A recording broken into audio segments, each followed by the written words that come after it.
This is your Morning Jolt with Larry Flick on OutQ, Sirius 109, XM 98.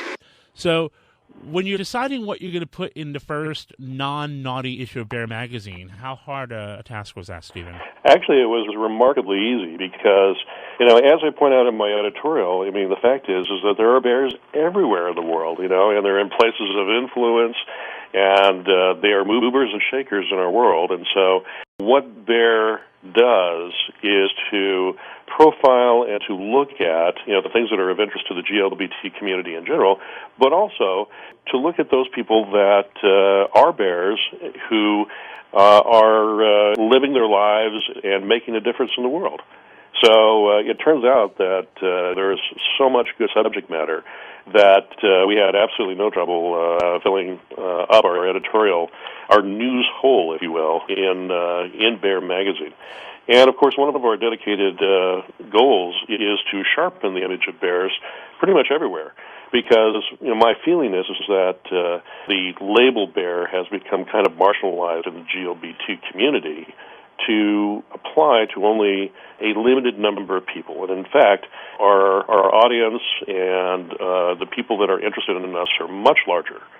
So our concept of bear is really that of the masculine, natural man, which includes pretty much any man that decides that they're going to stop shaving and doing all the little things that you need to do in order to fit into twink culture or other kinds of groups that are self-identified. So it's okay to be a man and be natural and grow your hair, your body hair and your facial hair, and that's what we're about. Not, the exclusively jeans and flannel culture that bears have been marginalized into, over the past decade or so. But to be fair, the models in the magazine and even the cover model for Bear, they're very manicured. They're kind of very carefully cultivated. So, how much of a difference would you say there is between sculpting your body hair and shaving it off? Well, actually, I can tell you that the cover model on Bear, Robert Gonzalez, I think the photography is pretty glossy and rather professionally staged, but what you see is what you get with that guy. Some people actually look naturally that way, as it turns out. And I'm so glad you found one of the three. So, but the thing is that if you want to play around with your body hair and your facial hair and all of that, that's just part of being a man. Everybody likes a little variety and stuff. We don't all have to be the same. No, of course not. Of course not. So one of the things that we've also done in the new Bear is also to start bridging the gap between our straight brother bears and us gay bears. Because it turns out that society is actually changing for the better in that, a lot of our straight bear friends are plenty comfortable, coming down to a bear bar and hanging out and watching football and talking about, how we're going to take back the country now after the last election. I can tell you that it's not universal, that's for sure. Yeah. And in fact, one of the things that's in the current magazine that I actually kind of regret is we did a spread on Kevin Sbraga, who is the winner of the recent Bravo Top Chef series.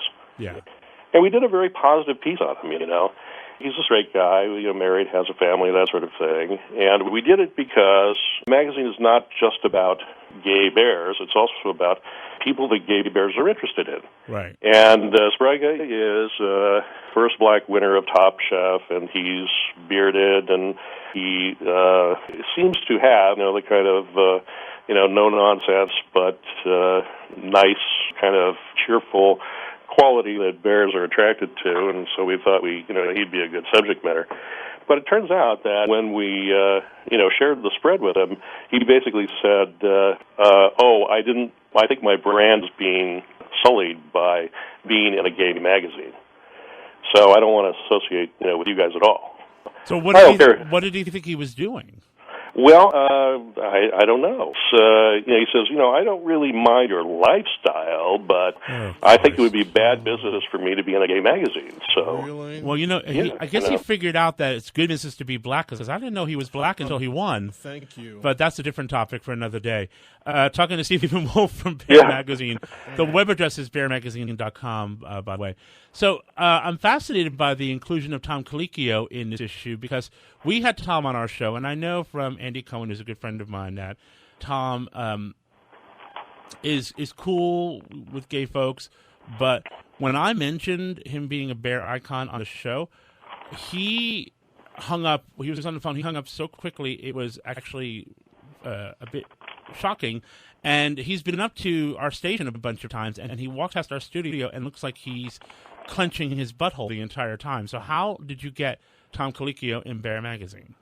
Well, what we did is we did a review of his restaurant here in Las Vegas, because, he's like the James Beard winner, and the fact is that whether he likes it or not, he has sort of been a daddy bear icon on the Top Bear show. Right. And he's of interest to bears, and so, he's news for the magazine. So we thought, well, I wonder whether or not this guy's your classic kind of stern daddy bear, on the show. Wonder how his restaurant actually measures up to competitors here in Vegas.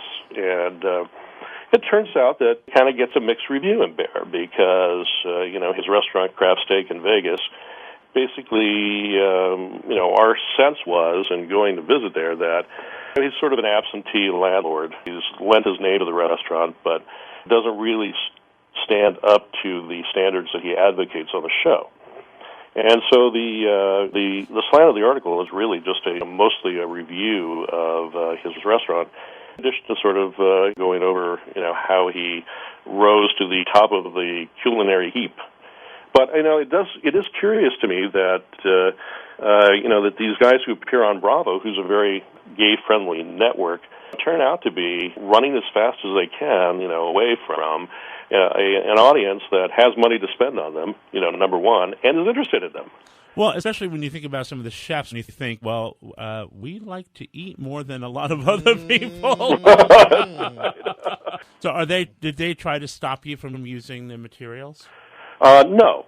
They didn't stop us. But when I wanted to follow up, though, with an article in terms of the review of the restaurant that the guy intends to open in Philly, that's when they said, that's the end of our cooperation with Bear Magazine. So it's bad for our brand. We consider it bad business. Did you consider pulling the material from the magazine? No, I didn't, because it was too late, number one. By the time that transaction happened, the magazine was already published.